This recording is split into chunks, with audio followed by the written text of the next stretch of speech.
거기 뭐 하는 거야? 최상무의 목소리가 차갑게 울렸습니다.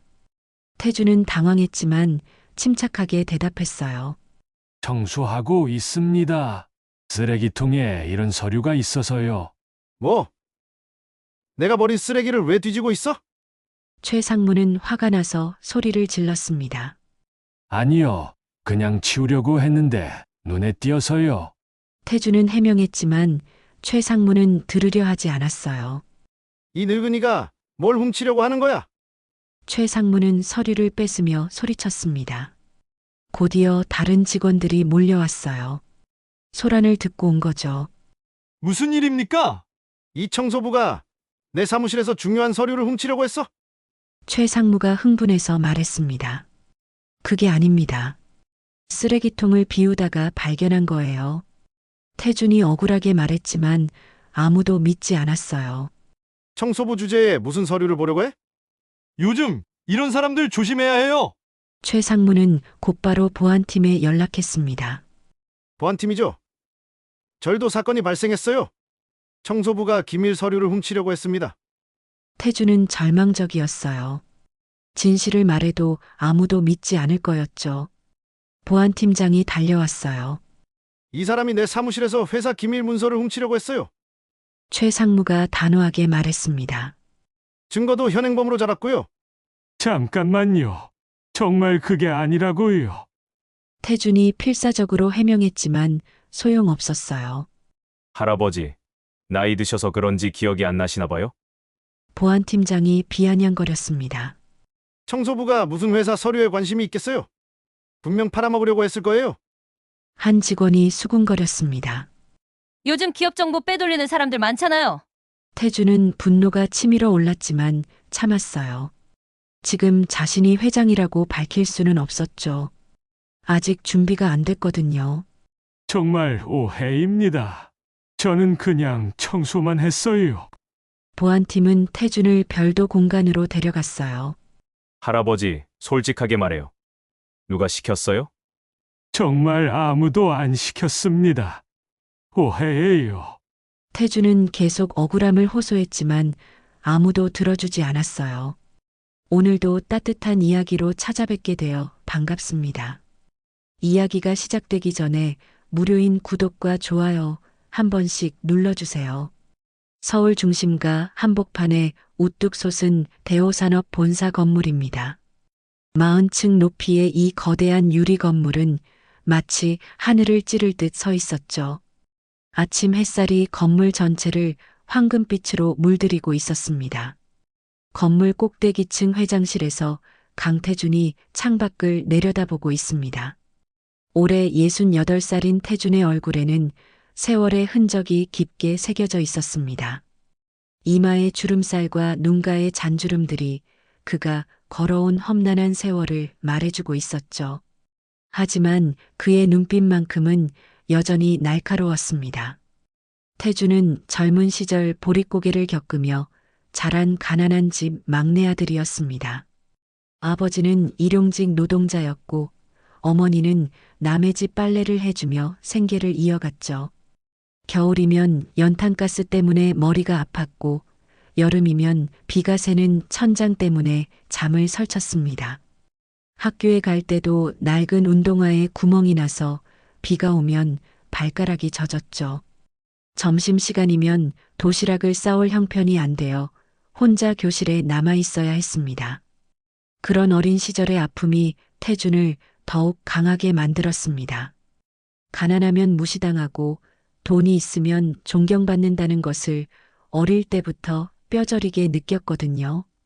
동네 부잣집 아들들이 새 옷을 입고 자전거를 타고 다닐 때 태준은 늘 부러운 눈으로 바라만 봐야 했습니다.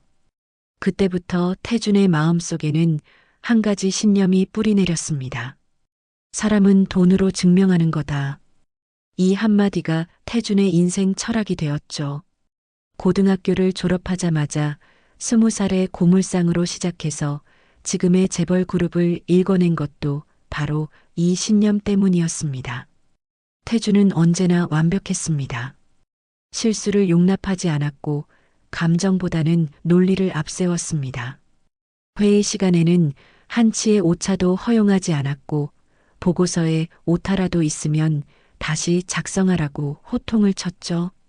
직원들은 태준을 무서워했지만 동시에 존경했습니다. 그가 내린 결정은 항상 회사에 이익을 가져다 주었으니까요.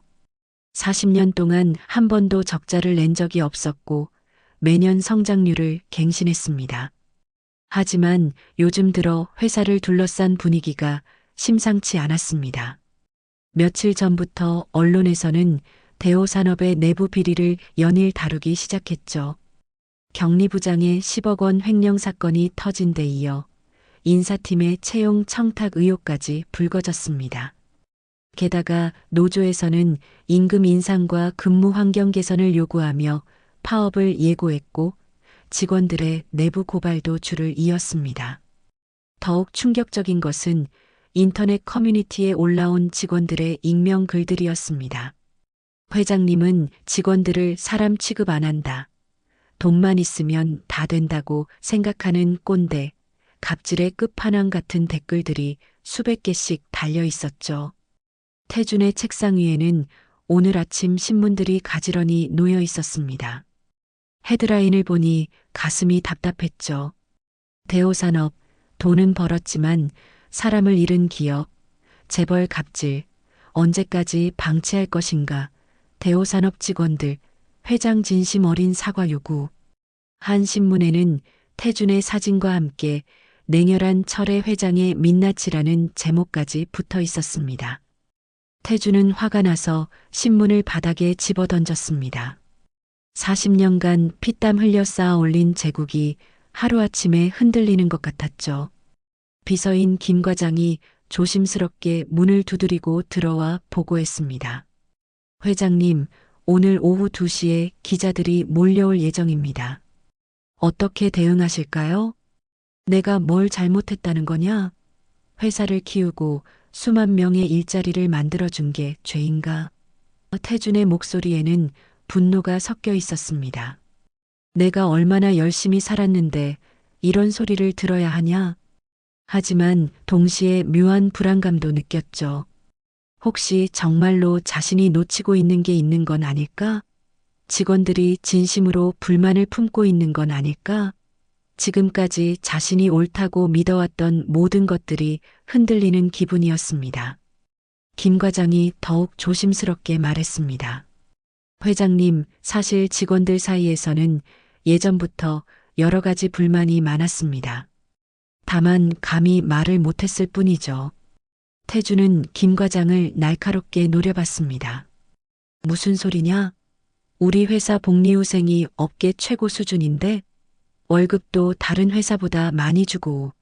네, 맞습니다. 하지만 돈으로 해결되지 않는 문제들도 있는 것 같습니다. 김 과장의 말에 태준은 더욱 화가 났죠. 돈으로 안 되는 게 뭐가 있다는 거냐? 월급 더 올려주면 되잖아. 보너스도 더 주고. 그날 밤 태준은 홀로 회장실에 남아 깊은 생각에 잠겼습니다. 창밖으로는 서울의 화려한 야경이 반짝이고 있었죠. 수많은 불빛들이 마치 지상의 별처럼 빛나고 있었습니다. 하지만 태준의 마음은 그 불빛만큼 밝지 않았습니다. 태준은 혼자 중얼거렸죠. 내가 만든 이 제국, 정말 내 뜻대로 돌아가고 있는가? 그날 밤 태준은 잠들지 못했습니다. 침대에 누워서도 계속 생각이 났죠. 직원들이 정말로 자신을 어떻게 생각하고 있을까?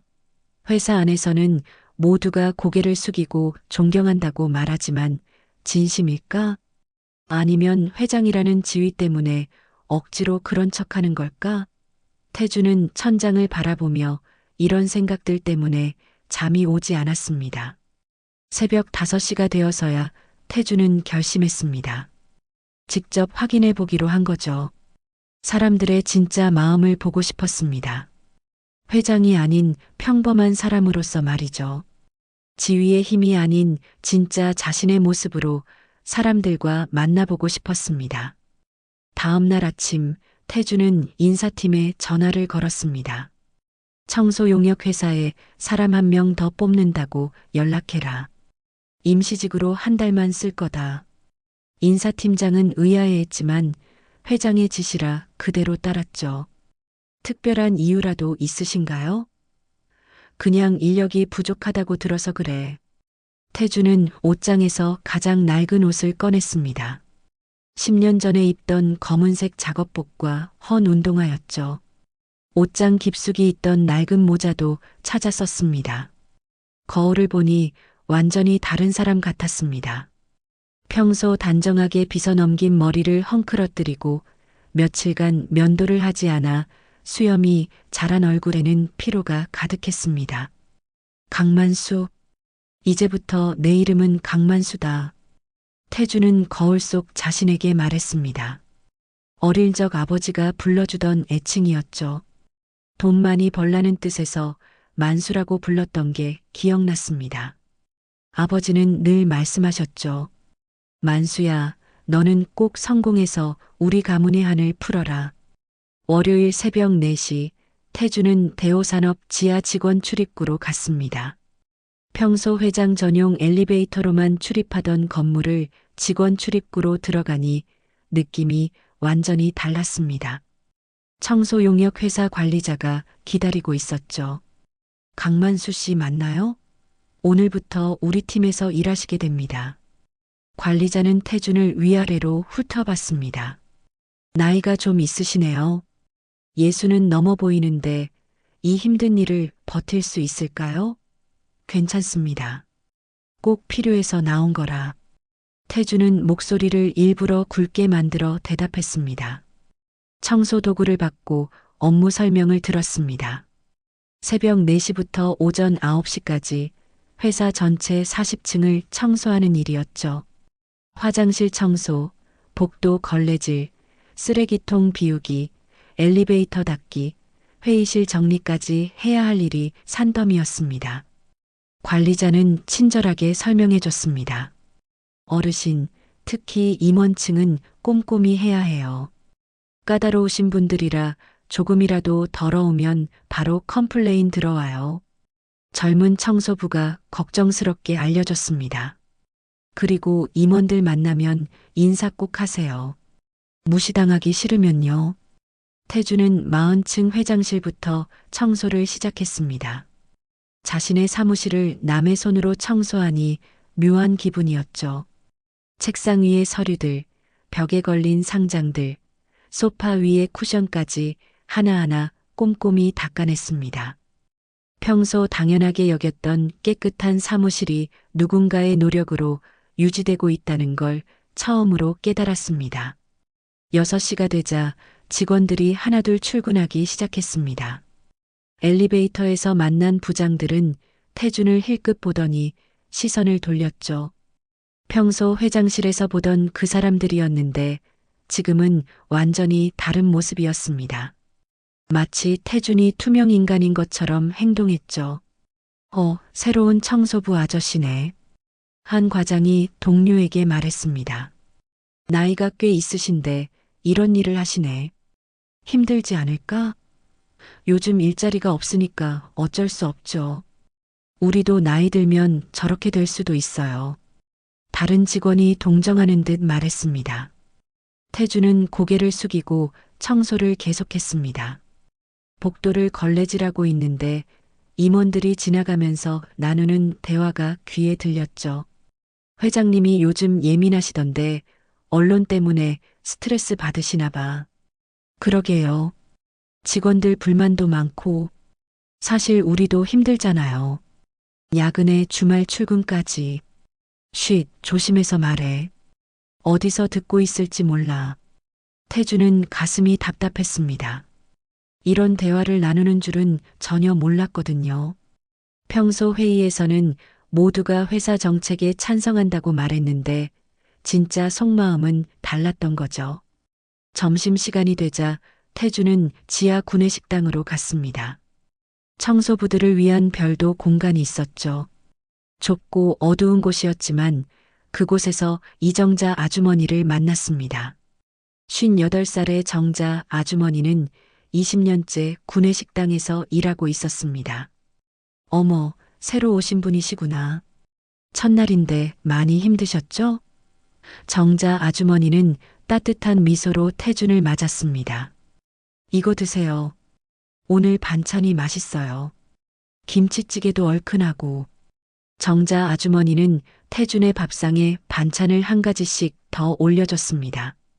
김치찌개에 두부도 넣어주고 나물 반찬도 추가로 가져다 줬죠. 고맙습니다. 태준은 진심으로 인사했습니다. 언제 마지막으로 이런 따뜻한 대접을 받았는지 기억이 나지 않았거든요. 회장으로 살면서는 모든 사람이 비즈니스적으로 대했는데 정자 아주머니의 마음은 순수했습니다. 아저씨, 허리 펴세요. 너무 구부정하게 다니시면 몸 망가져요. 정자 아주머니가 걱정스럽게 말했습니다. 인생이 청소 같아요. 더러운 것도 닦다 보면 반짝이잖아요. 포기하지 마시고 힘내세요. 태주는 가슴이 뭉클했습니다. 속으로 생각했죠. 이런 말을 해주는 사람이 있었나? 회장으로 살면서는 누구도 진심으로 걱정해주는 사람이 없었습니다. 며칠이 지나면서 태주는 점점 더 놀라운 현실들을 목격하게 되었습니다. 청소부 강만수로 살아가면서 보게 된 회사의 진짜 모습은 충격적이었죠. 회장실에서 바라본 대호산업과는 완전히 다른 세계였습니다.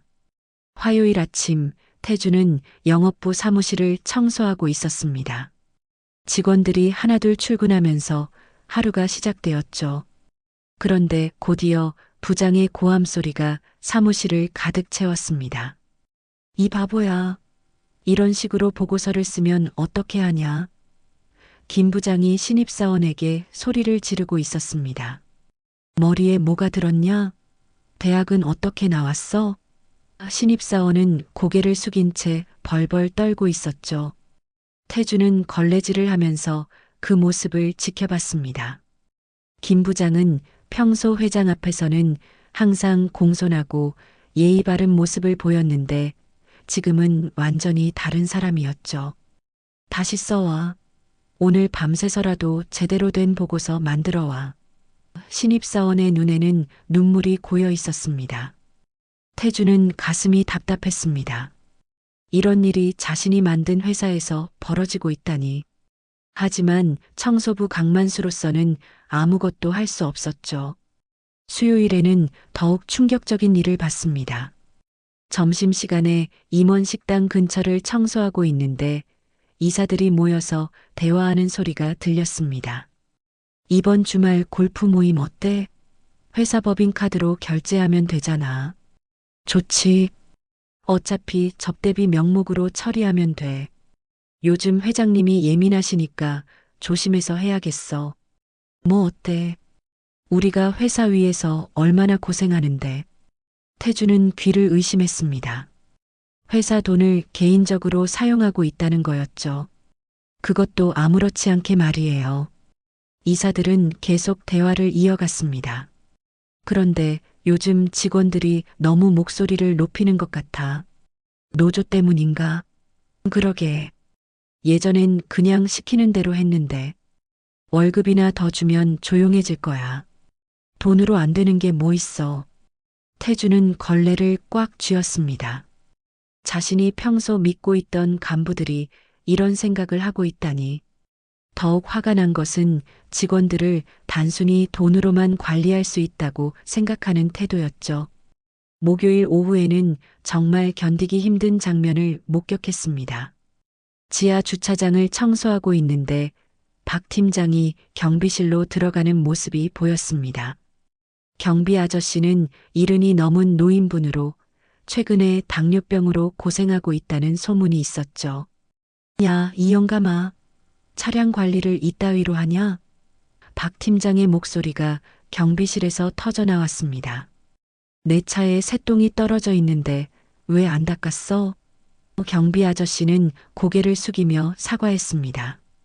죄송합니다. 바로 닦아드리겠습니다. 바로 닦긴 뭘 닦아? 내가 관리를 제대로 못하니까 이런 일이 생기는 거잖아. 박 팀장은 계속 소리를 질렀습니다. 나이 먹은 게 무슨 자랑이야? 일도 제대로 못하면서 태주는 주먹을 꽉 쥐었습니다. 그 경비 아저씨는 20년 넘게 회사를 지켜온 분이었는데 이런 모욕을 당하고 있다니. 박 팀장은 평소 회장 앞에서는 항상 예의 바르고 인간적이라고 자랑하던 사람이었죠. 금요일이 되자 태준에게 직접적인 모욕이 가해졌습니다. 영업부 사무실에서 쓰레기를 비우고 있는데 몇몇 직원들이 태준을 보며 수군거렸습니다. 저 아저씨 매일 보니까 좀 우습지 않아? 그러게. 나이도 많은데 청소나 하고. 우리도 저렇게 늙으면 비참하겠다. 직원들은 태준이 듣고 있는 줄도 모르고 계속 말했습니다. 그때 한 대리가 큰 소리로 말했습니다. 야, 청소부 아저씨. 거기 좀 제대로 닦아봐. 냄새나잖아. 다른 직원들이 키득거리며 웃었습니다. 정말 나이 들면 저렇게 되는 거네. 우리는 절대 저렇게 안 살아야지. 태주는 쓰레바지를 쥔 손이 떨렸습니다. 40년간 이 회사를 키워온 자신이 이런 대접을 받고 있다니. 분노가 치밀어 올랐지만 꼭 참아야 했죠. 점심시간에 정자 아주머니와 밥을 먹으면서 태주는 마음이 무거웠습니다. 아저씨, 무슨 일 있어요? 얼굴이 안 좋아 보이는데. 정자 아주머니가 걱정스럽게 물었습니다. 그냥 좀 힘들어서요. 태주는 힘없이 대답했습니다. 이 회사 사람들이 다 이런가요? 다 그런 건 아니에요. 좋은 사람들도 많아요. 하지만 권력 맛을 본 사람들은 대부분 그래요. 정자 아주머니는 한숨을 쉬었습니다. 회장님도 좋은 분일 텐데 아래 사람들이 문제죠. 위에서는 모르실 거예요. 태주는 가슴이 찔렸습니다. 정말로 자신은 아무것도 모르고 있었던 거죠. 오후에 사무실을 청소하면서 태주는 혼자 중얼거렸습니다. 이게 내가 세운 회사의 얼굴이라니. 자신이 그토록 자랑스러워했던 대호산업의 진짜 모습을 보니 절망스러웠습니다. 갑질하는 상사들, 회사 돈을 빼돌리는 이사들, 노인을 모욕하는 팀장, 그리고 약한 사람을 무시하는 직원들. 이 모든 것이 자신이 만든 회사에서 벌어지고 있었죠. 태주는 화장실 거울을 보며 자신에게 물었습니다. 강태준, 너는 정말 성공한 거냐? 이런 회사를 만든 게 성공이라고 할 수 있냐? 거울 속 강만수의 얼굴은 초라해 보였습니다. 그날 밤 집에 돌아온 태주는 소주 한 병을 꺼냈습니다. 혼자 술을 마시며 생각했죠. 자신이 돈만 쫓으며 살아온 동안 회사는 이렇게 썩어가고 있었구나. 사람의 마음은 돌보지 않고 숫자만 쫓았던 결과가 이런 거구나. 주말이 지나고 월요일이 되었습니다. 태주는 이제 청소부 강만수로 일한 지 일주일이 넘었죠. 매일 목격하는 현실들이 그의 마음을 조금씩 갉아먹고 있었습니다. 특히 지난주에 본 갑질과 비리들이 머릿속에서 떠나지 않았어요. 이번 주는 더욱 충격적인 일들이 기다리고 있었습니다. 화요일 오전, 태주는 인사팀 사무실 근처에서 청소를 하고 있었죠. 그때 인사팀장 최상무가 큰 소리로 전화 통화하는 소리가 들렸습니다. 아, 김 의원님. 저번에 말씀드린 조카분 채운 건 말이에요. 최상무의 목소리가 복도까지 들렸습니다. 네, 물론 특별히 배려해드리죠. 스펙이 좀 부족해도 괜찮습니다. 태주는 귀를 의심했어요. 채용 비리를 대놓고 하고 있다는 거였죠. 시험 문제도 미리 알려드릴 수 있어요. 하하, 서로 도우며 사는 거 아니겠습니까? 최상무는 아무렇지 않게 말했습니다. 네, 그럼 다음 주에 골프 한 라운드 치시죠. 태주는 걸레를 꽉 쥐었습니다. 공정한 채용을 자랑으로 여겼던 자신의 회사에서 이런 일이 벌어지고 있다니. 수많은 젊은이들이 공정한 경쟁을 믿고 지원하는데 뒤에서는 이런 거래가 이루어지고 있었던 거죠.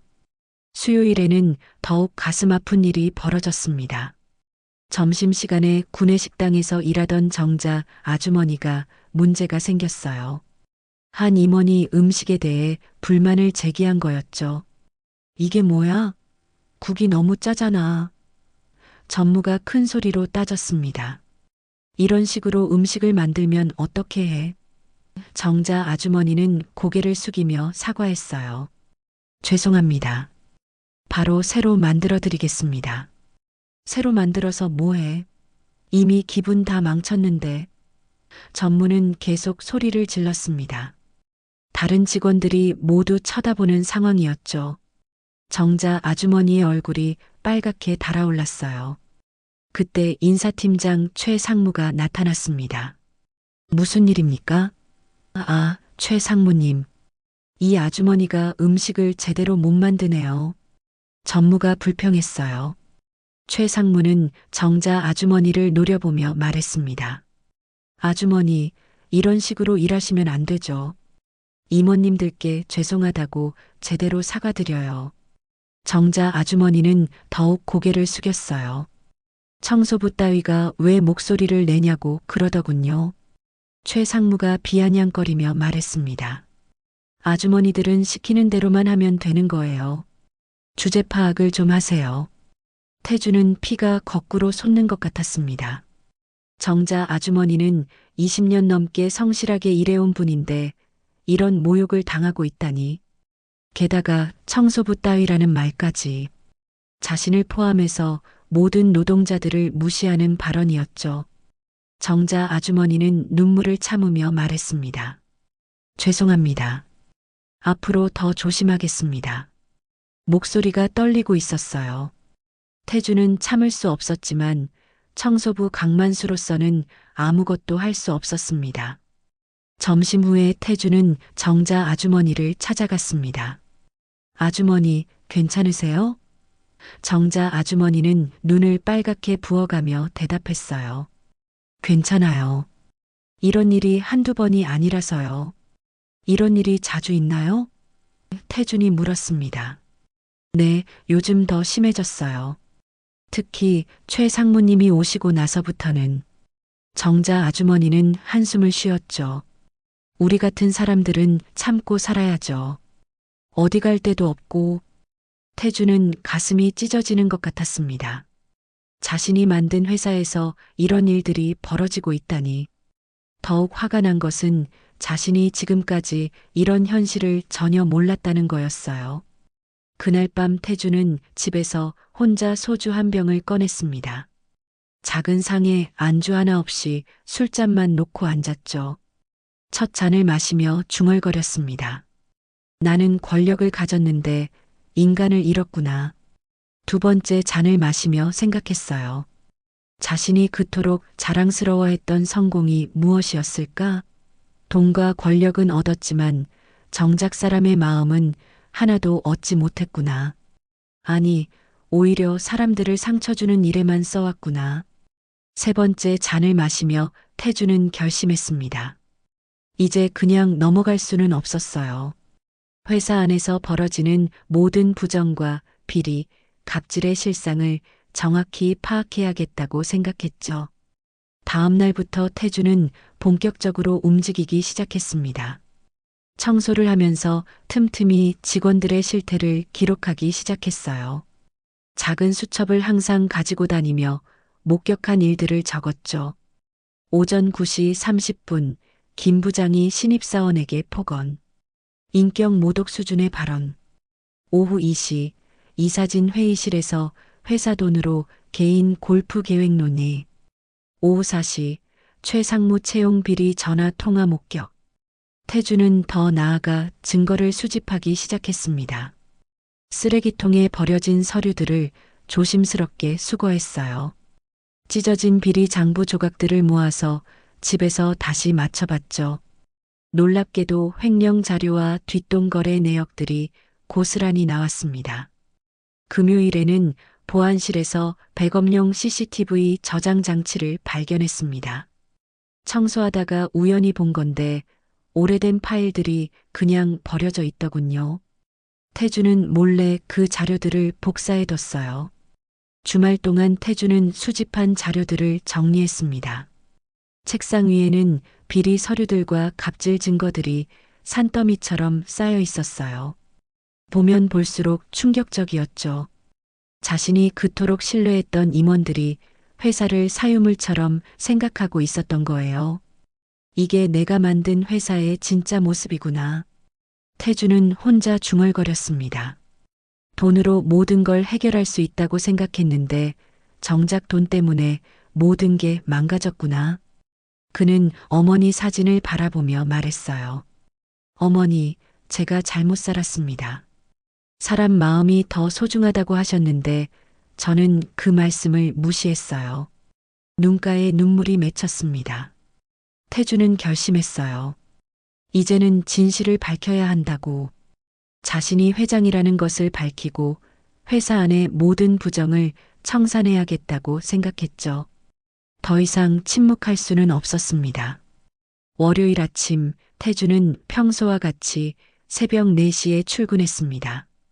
지난 한 주 동안 수집한 증거들 때문에 마음이 무거웠죠. 하지만 오늘은 더욱 충격적인 일이 기다리고 있었습니다. 태주는 임원층 청소를 시작했어요. 최 상무 사무실 쓰레기통을 비우던 중 뭔가 이상한 서류가 눈에 띄었습니다. 찢어진 종이 조각들이 보였는데 자세히 보니 회사 기밀 문서였어요. 이게 뭐지? 태주는 조심스럽게 서류를 꺼냈습니다. 채용 관련 문서와 함께 금전 거래 내역이 적힌 종이들이었죠. 그 중에는 최 상무가 직접 작성한 것으로 보이는 메모도 있었어요. 김 의원 조카 특채 마이너스 500만 원, 박 시장 아들 인턴 마이너스 300만 원 같은 내용들이 적혀 있었습니다. 명백한 채용 비리 증거였죠. 태주는 가슴이 뛰기 시작했어요. 이런 결정적 증거를 찾다니. 서류를 자세히 보려고 펼쳐보는 순간 갑자기 사무실 문이 열렸습니다. 최 상무가 일찍 출근한 거였어요. 거기 뭐 하는 거야? 최 상무의 목소리가 차갑게 울렸습니다. 태주는 당황했지만 침착하게 대답했어요. 청소하고 있습니다. 쓰레기통에 이런 서류가 있어서요. 뭐? 내가 버린 쓰레기를 왜 뒤지고 있어? 최 상무는 화가 나서 소리를 질렀습니다. 아니요, 그냥 치우려고 했는데 눈에 띄어서요. 태주는 해명했지만 최 상무는 들으려 하지 않았어요. 이 늙은이가 뭘 훔치려고 하는 거야. 최 상무는 서류를 뺏으며 소리쳤습니다. 곧이어 다른 직원들이 몰려왔어요. 소란을 듣고 온 거죠. 무슨 일입니까? 이 청소부가 내 사무실에서 중요한 서류를 훔치려고 했어. 최 상무가 흥분해서 말했습니다. 그게 아닙니다. 쓰레기통을 비우다가 발견한 거예요. 태준이 억울하게 말했지만 아무도 믿지 않았어요. 청소부 주제에 무슨 서류를 보려고 해? 요즘 이런 사람들 조심해야 해요. 최 상무는 곧바로 보안팀에 연락했습니다. 보안팀이요? 절도 사건이 발생했어요. 청소부가 기밀 서류를 훔치려고 했습니다. 태주는 절망적이었어요. 진실을 말해도 아무도 믿지 않을 거였죠. 보안팀장이 달려왔어요. 무슨 일입니까? 이 사람이 내 사무실에서 회사 기밀 문서를 훔치려고 했어요. 최 상무가 단호하게 말했습니다. 증거도 현행범으로 잡았고요. 잠깐만요. 정말 그게 아니라고요. 태준이 필사적으로 해명했지만 소용없었어요. 할아버지, 나이 드셔서 그런지 기억이 안 나시나 봐요? 보안팀장이 비아냥거렸습니다. 청소부가 무슨 회사 서류에 관심이 있겠어요. 분명 팔아먹으려고 했을 거예요. 한 직원이 수군거렸습니다. 요즘 기업 정보 빼돌리는 사람들 많잖아요. 태주는 분노가 치밀어 올랐지만 참았어요. 지금 자신이 회장이라고 밝힐 수는 없었죠. 아직 준비가 안 됐거든요. 정말 오해입니다. 저는 그냥 청소만 했어요. 보안팀은 태준을 별도 공간으로 데려갔어요. 할아버지, 솔직하게 말해요. 누가 시켰어요? 정말 아무도 안 시켰습니다. 오해예요. 태주는 계속 억울함을 호소했지만 아무도 들어주지 않았어요. 1시간 후 청소 용역 회사 관리자가 왔습니다. 죄송합니다. 저희가 관리를 제대로 못했네요. 관리자는 머리를 숙였어요. 강만수 씨는 오늘부터 해고입니다. 해고요? 그럴 수는 없어요. 태준이 항의했지만 이미 결정난 일이었어요. 회사 기밀을 훔치려고 한 사람을 어떻게 계속 고용해요? 보안팀장이 차갑게 말했습니다. 태준은 허탈했어요. 억울하게 절도범으로 몰리다니. 자신이 회장이라는 걸 밝히면 모든 게 해결되겠지만 그럴 수는 없었어요. 아직 준비가 부족했거든요. 점심시간에 정자 아주머니가 태준을 찾아왔어요. 아저씨, 무슨 일이에요? 해고됐다고 들었는데. 정자 아주머니의 얼굴에는 걱정이 가득했어요. 억울한 일을 당했어요. 태준은 힘없이 말했어요. 서류를 훔쳤다고 하는데 정말 그런 게 아니거든요. 아저씨가 그럴 리 없어요. 제가 잘 알아요. 정자 아주머니는 태준의 손을 꽉 잡았어요. 아저씨, 억울하면 싸워야죠. 가만히 있으면 안 돼요. 싸워봤자 이길 수 없는 상대야. 나 같은 사람이 뭘 할 수 있겠어요. 이 회사가 아저씨 생각하는 것보다 더 썩었어요. 정자 아주머니의 눈빛이 진지했어요. 좋은 사람들도 있지만 높은 자리에 앉은 사람들은 대부분 문제가 많아요. 태주는 정자 아주머니의 말에 가슴이 찔렸어요. 어떤 문제들이 있나요? 채용 비리부터 시작해서 갑질, 횡령까지 없는 게 없어요. 그런데 아무도 신고할 수 없어요. 왜 신고를 못해요? 신고해봤자 소용없어요. 오히려 신고한 사람이 쫓겨나죠. 정자 아주머니는 한숨을 쉬었어요. 권력 있는 사람들끼리 다 연결되어 있거든요. 태주는 더욱 화가 났어요. 자신이 만든 회사가 이렇게 부패했다니. 그럼 어떻게 해야 해요? 누군가 용기 있는 사람이 나서야죠. 정말 힘 있는 사람이 나서서 다 뒤집어야 해요. 정자 아주머니의 말이 태준의 마음을 흔들었어요. 그래, 이제는 정말로 나서야 할 때가 왔구나. 더 이상 방관할 수는 없어. 아주머니, 만약 정말 힘 있는 사람이 나선다면 어떻게 될까요?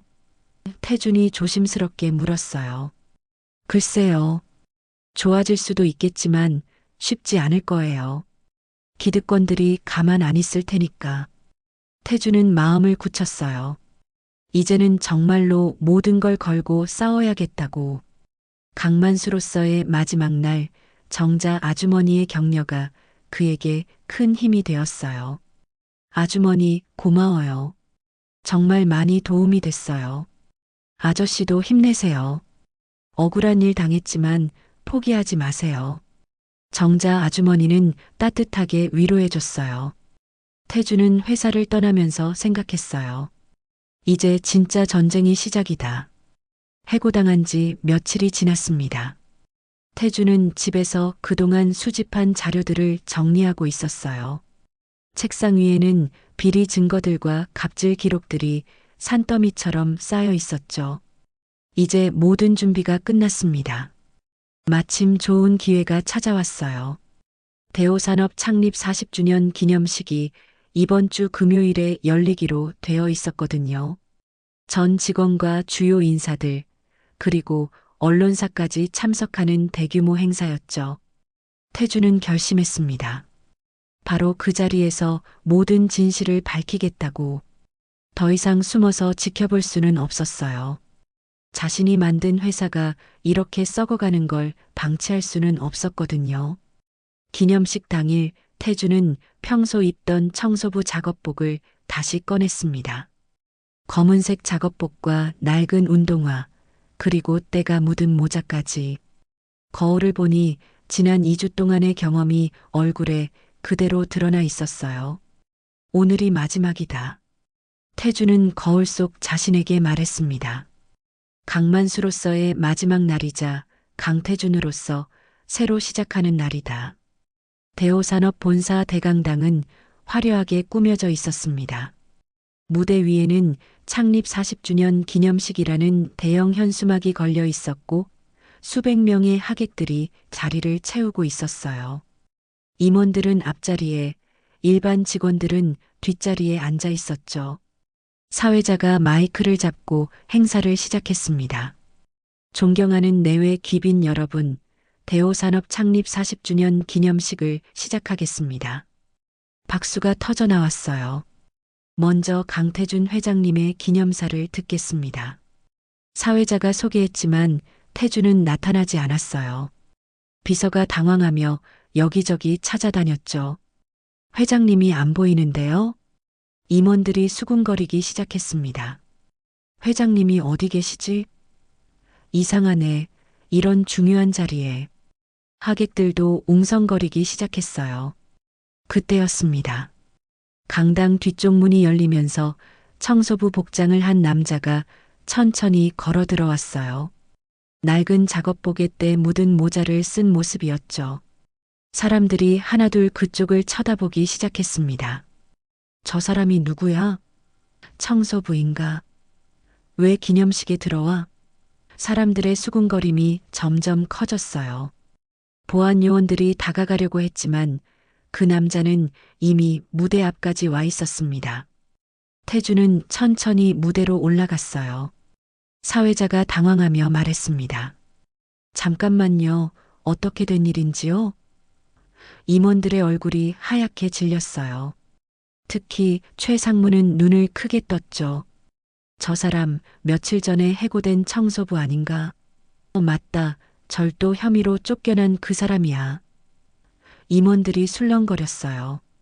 왜 여기 있는 거지? 태주는 마이크 앞에 섰습니다. 수백 명의 시선이 그에게 집중되었어요. 조용했던 강당이 웅성거림으로 가득 찼죠. 언론사 카메라들도 모두 그를 향했습니다. 여러분, 태준이 입을 열었어요. 목소리가 강당 전체에 울려 퍼졌죠. 저는 지난 2주 동안 이 회사에서 청소부로 일했습니다. 사람들의 웅성거림이 더 커졌어요. 강만수라는 이름으로 새벽마다 화장실을 닫고 복도를 걸레질했습니다.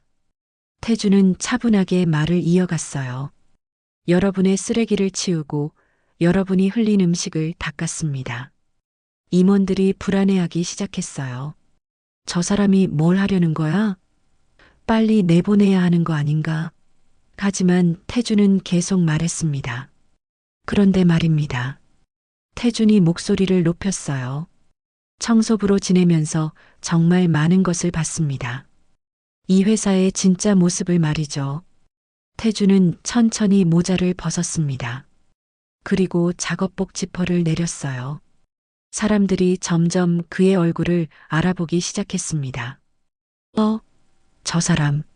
설마. 나 강태준입니다. 태준이 분명하게 말했어요. 여러분이 함부로 대하던 청소부가 바로 이 회사의 회장이었습니다.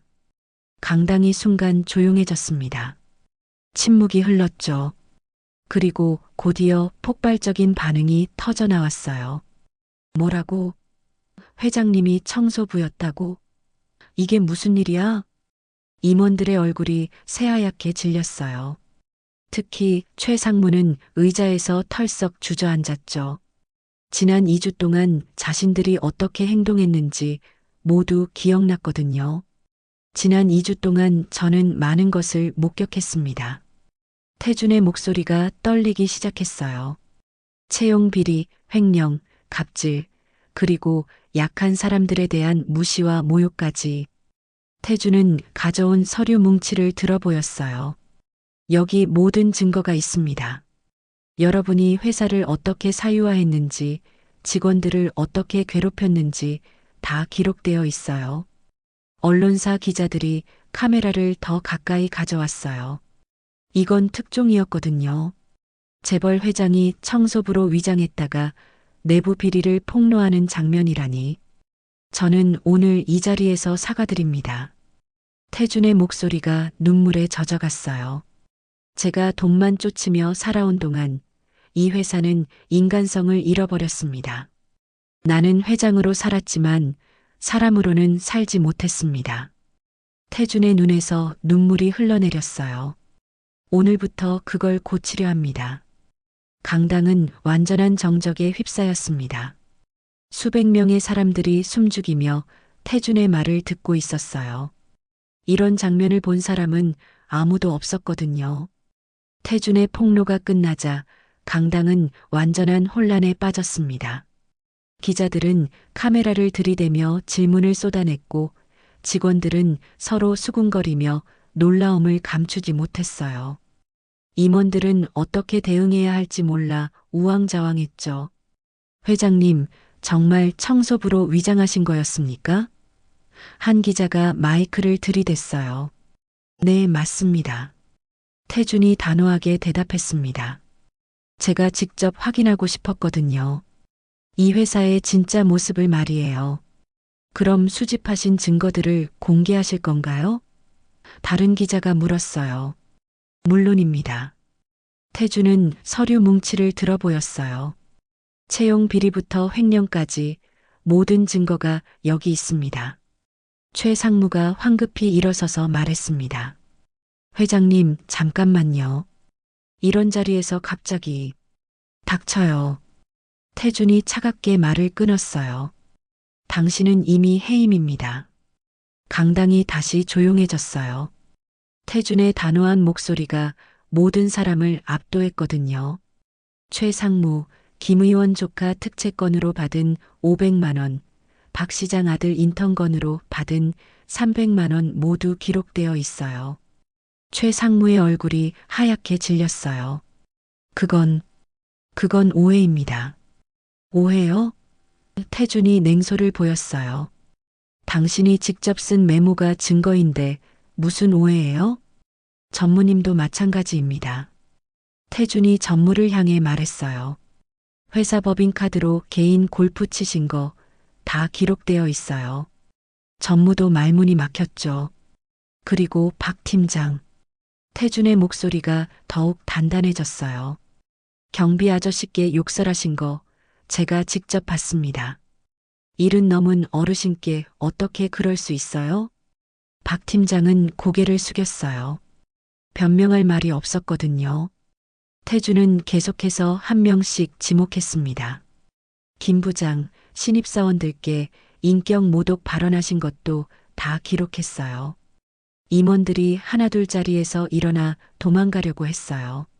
하지만 태준이 말을 이어갔습니다. 도망가지 마세요. 이제 시작이거든요. 오늘부터 대대적인 인사 개편을 시작합니다.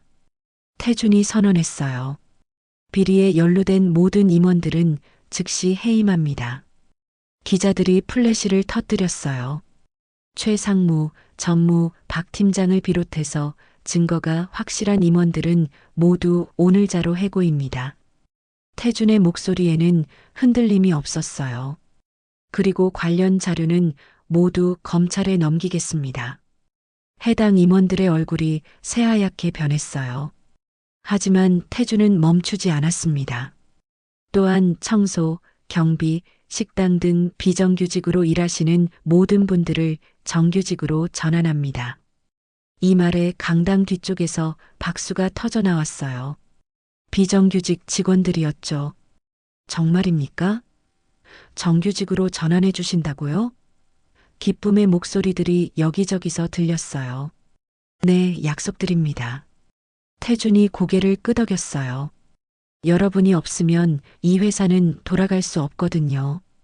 그동안 제대로 대우받지 못해서 죄송했습니다. 정자 아주머니가 뒷자리에서 일어섰어요. 눈물을 글썽이며 말했습니다. 회장님, 정말 고맙습니다. 다른 청소부 아주머니들도 함께 일어서서 박수를 쳤어요. 태준은 정자 아주머니를 바라보며 미소 지었어요. 아주머니, 그동안 제가 모르는 사이에 힘드셨죠? 괜찮아요. 이제 달라질 거라고 믿어요. 기자들이 또 질문을 쏟아냈어요. 회장님, 이런 결정으로 회사 경영에 차질이 있지 않을까요? 차질보다는 새로운 시작이라고 생각합니다. 태준이 대답했어요. 돈으로만 사람을 평가하던 시대는 끝났습니다. 태준의 목소리가 강당 전체에 울려 퍼졌어요. 앞으로는 사람을 먼저 생각하는 회사로 바뀔 겁니다. 직원들 사이에서 박수가 터져 나오기 시작했어요. 처음에는 몇 명이었지만 점점 더 많은 사람들이 박수를 쳤죠. 비정규직 직원들뿐만 아니라 일반 직원들도 함께 했어요. 회장님, 용기 내주셔서 감사합니다. 한 직원이 큰 소리로 외쳤어요. 이제야 정말 우리 회사 같아요. 다른 직원이 맞장구 쳤죠. 박수 소리가 점점 커졌어요. 강당 전체가 박수 소리로 가득 찼죠.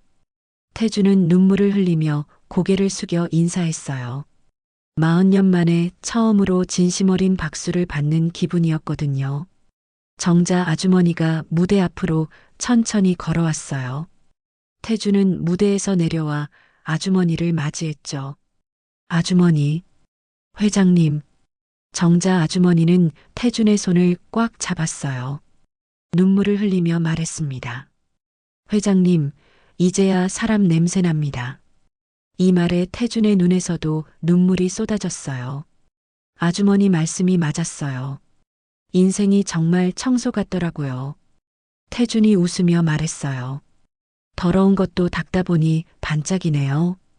주변 직원들도 모두 눈물을 글썽였어요. 이런 회장의 모습을 본 건 처음이었거든요.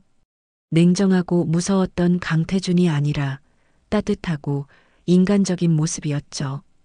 기자들이 이 모든 장면을 카메라에 담았어요. 재벌 회장이 청소부 아주머니와 눈물로 화해하는 역사적인 순간이었거든요. 태준은 다시 마이크 앞에 섰어요. 앞으로 대호산업은 완전히 새로워질 것입니다. 사람이 먼저인 회사, 직원들이 행복한 회사로 만들겠습니다. 박수가 다시 터져 나왔어요. 이번에는 더욱 뜨거운 박수였죠. 태준은 마침내 진짜 성공의 의미를 깨달았습니다. 창립 40주년 기념식에서의 폭로가 있은 지 한 달이 지났습니다.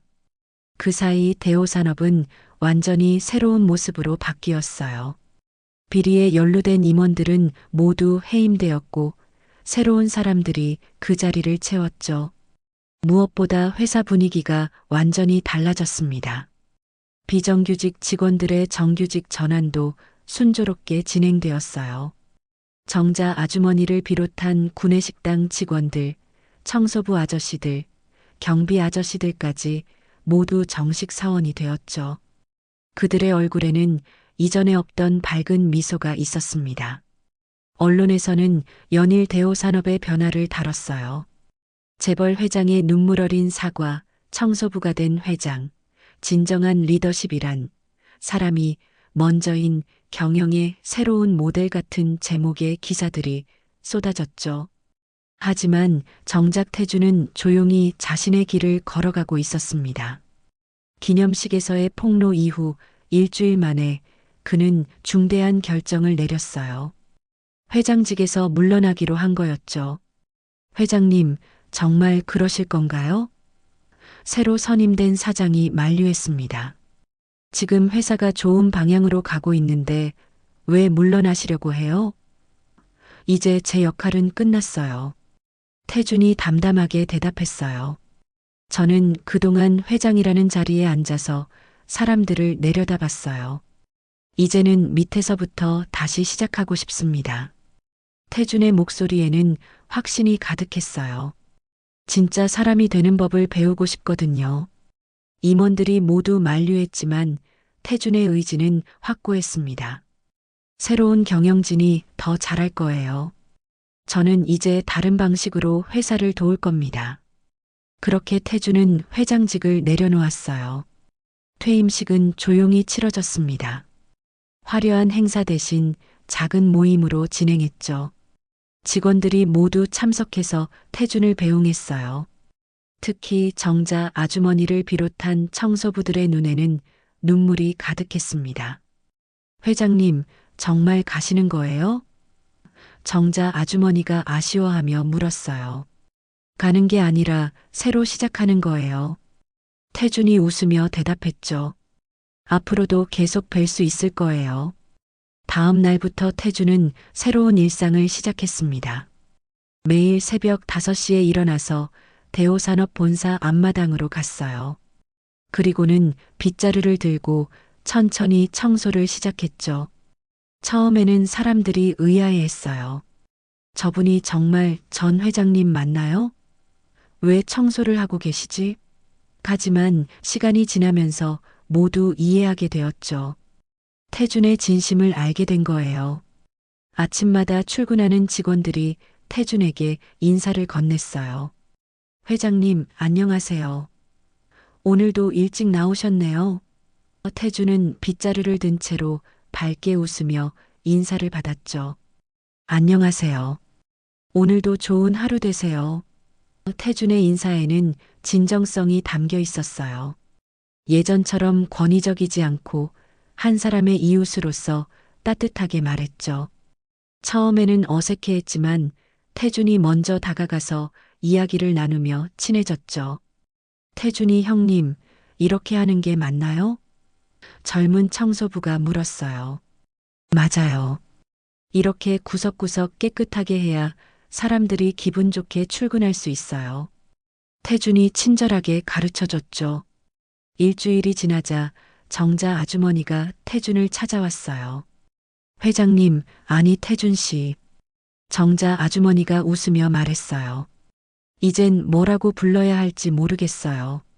그냥 태준이라고 불러주세요. 태준이 환하게 웃었어요. 이제 저도 여기서 일하는 사람 중 한 명이니까요. 정말 많이 달라지셨어요. 정자 아주머니가 감탄했어요. 이젠 정말 청소부가 된 거예요? 정자 아주머니가 물었어요. 그래요. 내 마음부터 닦아야 하니까요. 태준의 대답에 정자 아주머니가 고개를 끄덕였어요. 좋은 선택이에요. 사람이 정말 겸손해져야 다른 사람의 마음도 볼 수 있거든요. 정자 아주머니의 말에 태준은 깊이 공감했어요. 맞아요. 그동안 저는 높은 곳에만 있어서 사람들 마음을 못 봤어요. 한 달이 지나자 태준의 청소는 이미 유명해졌어요. 언론에서도 전 재벌 회장의 새로운 삶이라는 제목으로 기사를 내보냈죠. 하지만 태준은 개의치 않았어요. 자신만의 평화를 찾았거든요. 매일 아침 빗자루질을 하면서 태준은 생각했어요.